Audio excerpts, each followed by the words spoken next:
Hola, ¿qué tal a todos mis hermanos que nos están escuchando este día? Bueno, pues vamos a comenzar en esta ocasión. Pues quiero hablarles acerca de un tema, acerca de la justificación de Jesucristo que tuvo para con nosotros los hijos de Dios ahora.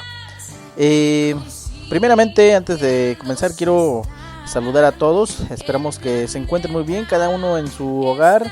Y bueno, pues esperemos que este sea el primero de muchos de los mensajes que estaremos subiendo a la red de YouTube. Y esperemos que ustedes puedan pues verlos, escuchar los audios y de alguna manera deleitarse en la palabra de Dios. El tema de esta tarde que quiero hablarles se llama justificados, ¿verdad? Y bueno, pues de alguna manera todos ya sabemos, todos los que somos hijos de Dios ya sabemos que hemos sido justificados.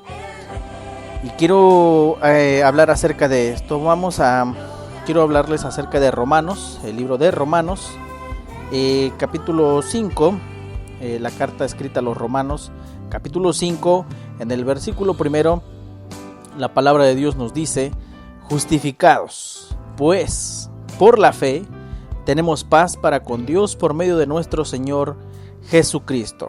Este es un mensaje que debemos de reflexionar. Dice que somos justificados pues por la fe, y ahora tenemos paz para con Dios por medio de nuestro Señor Jesucristo, que murió en la cruz del Calvario. Es decir, que antes de que Jesucristo muriera en la cruz del Calvario, nosotros no estábamos justificados con Dios, no éramos justos delante de Dios por cuanto un hombre pecó, ¿verdad?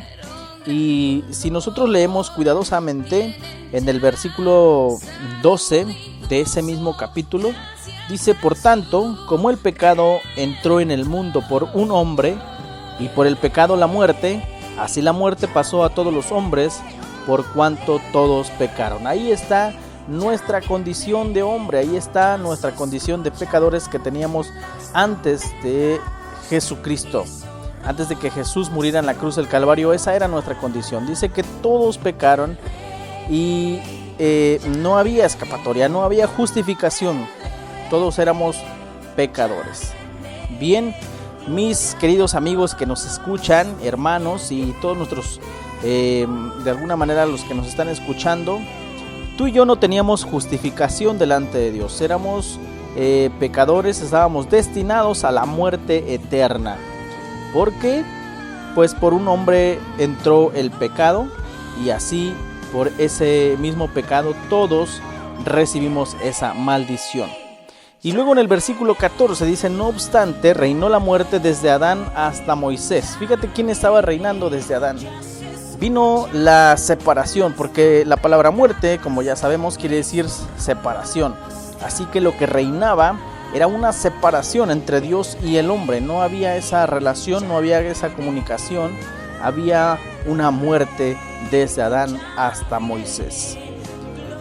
Y así también tú y yo, como hombres pecadores, había una separación entre nosotros y Dios. No había una relación. Nuestra vida no tenía una justificación. Nuestra vida no tenía una salvación de la muerte eterna. ¿Por qué? Porque el hombre pecó. Pero si seguimos leyendo, en el versículo 18 dice: así que, como por la transgresión de uno vino la condenación a todos los hombres, de la misma manera, por la justicia de uno, vino a todos los hombres la justificación de vida. Es decir, amados hermanos y amigos, que así como el pecado entró por un hombre, la palabra de Dios dice que también por un hombre vino la justicia, vino la justificación de los hombres, por medio de Jesucristo cuando murió en la cruz del Calvario. Vea la importancia del por qué nosotros tenemos que conocer nuestro origen, el origen de nuestra justificación. Tú y yo tenemos que ser agradecidos con Dios porque tenemos ya una justificación delante del Padre. Tú y yo ya somos justificados. Ahora podemos llamarnos justos, aunque no por nuestros actos, porque queda claro que nuestros actos a veces no son justos, pero por ese ofrecimiento que hizo Jesucristo en la cruz del Calvario, ahora tú y yo somos llamados justos. Y esto es por gracia, por la gracia de Dios. Y la palabra dice que somos salvos no por obras para que nadie se gloríe, sino que es por la fe, ¿verdad? Por medio de la fe tú y yo somos justificados. Bueno, otro versículo que quiero mencionar en esta ocasión es en la carta a los Hebreos, capítulo 9, en el versículo 11. Déjame leerte de esta manera. Pero estando ya presente Cristo, sumo sacerdote de los bienes venideros, por el más amplio y más perfecto tabernáculo, no hecho de manos, es decir, no de esta creación, y no por sangre de machos cabríos ni de becerros, sino por su propia sangre, entró una vez para siempre en el lugar santísimo, habiendo obtenido eterna redención. Y este versículo que sigue, el versículo 13, es un versículo poderoso porque en la antigua ley tenían que matar animales para perdonar los pecados del pueblo. El sumo sacerdote tenía que matar algún becerro, un cordero para perdón de pecados del pueblo. Pero acá en el versículo 13 nos da un amplio conocimiento de lo que viene a ser ahora la muerte de Jesús para nosotros. Dice, porque si la sangre de los toros y de los machos cabríos y las cenizas de la becerra rociada a los inmundos santificaban para la purificación de la carne, ¿cuánto más la sangre de Cristo, el cual mediante el Espíritu Eterno se ofreció a sí mismo sin mancha a Dios? Limpiará vuestra conciencia de obras muertas para que sirváis al Dios vivo.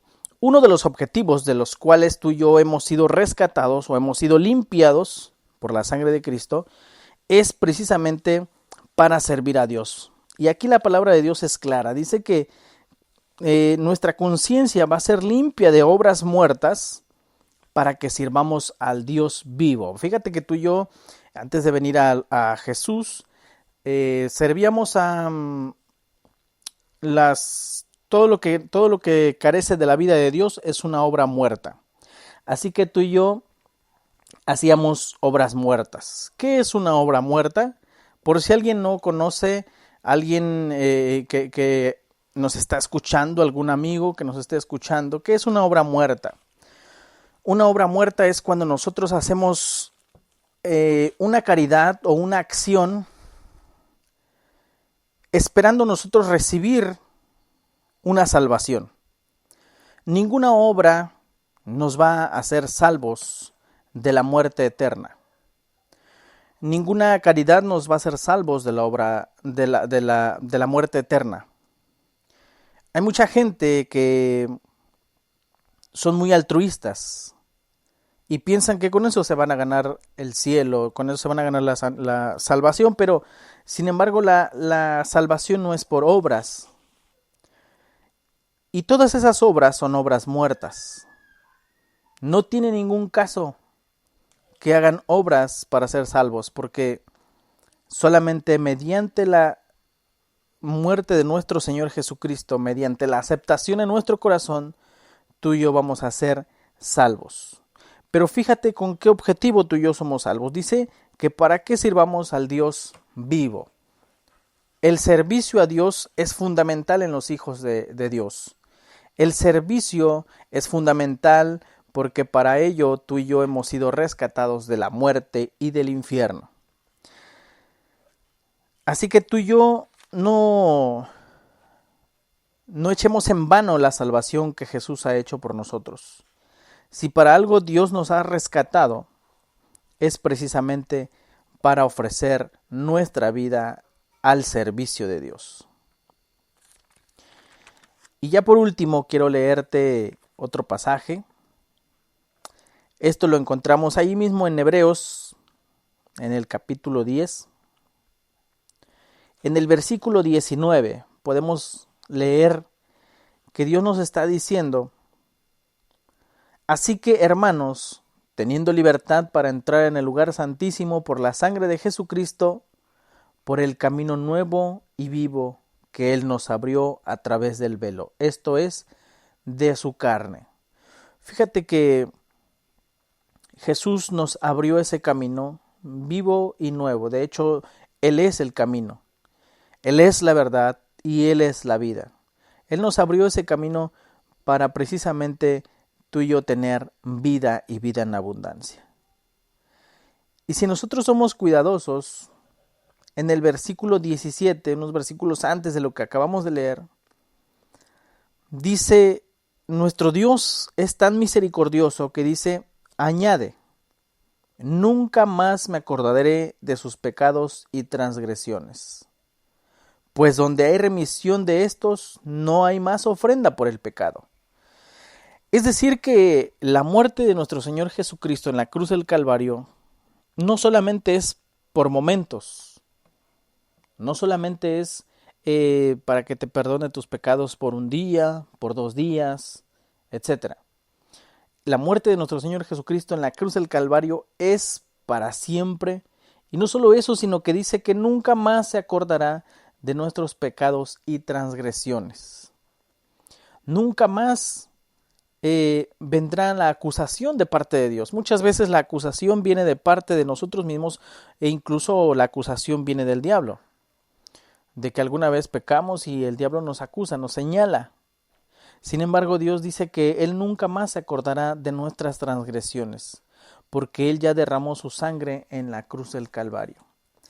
La muerte en la cruz es tan poderosa porque viene a romper todo lo que se llama pecado, todo lo que se llama maldición.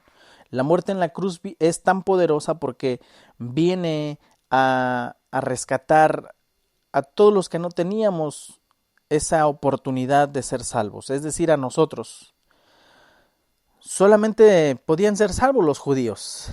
Sin embargo, esa muerte en la cruz dio apertura a que tú y yo tuviésemos la salvación eterna por medio de Jesús.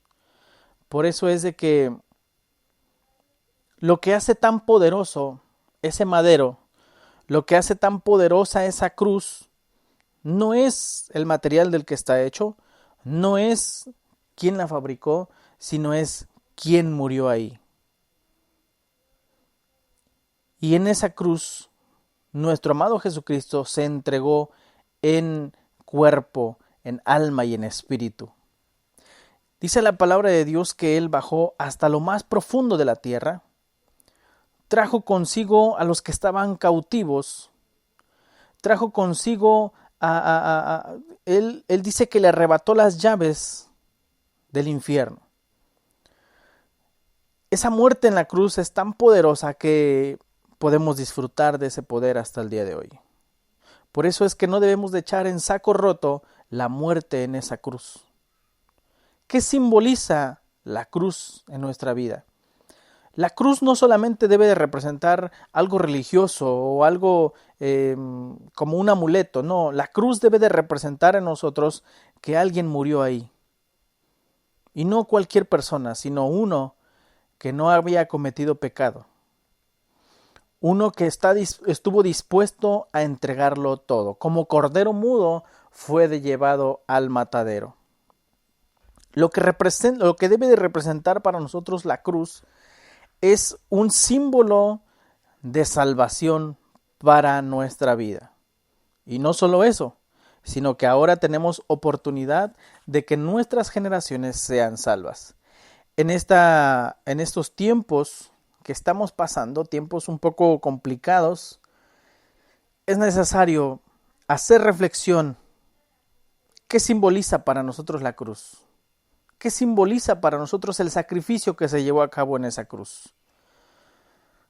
Es necesario hacer reflexión acerca de ello porque nos va a hacer entender nuestro propósito aquí en la tierra.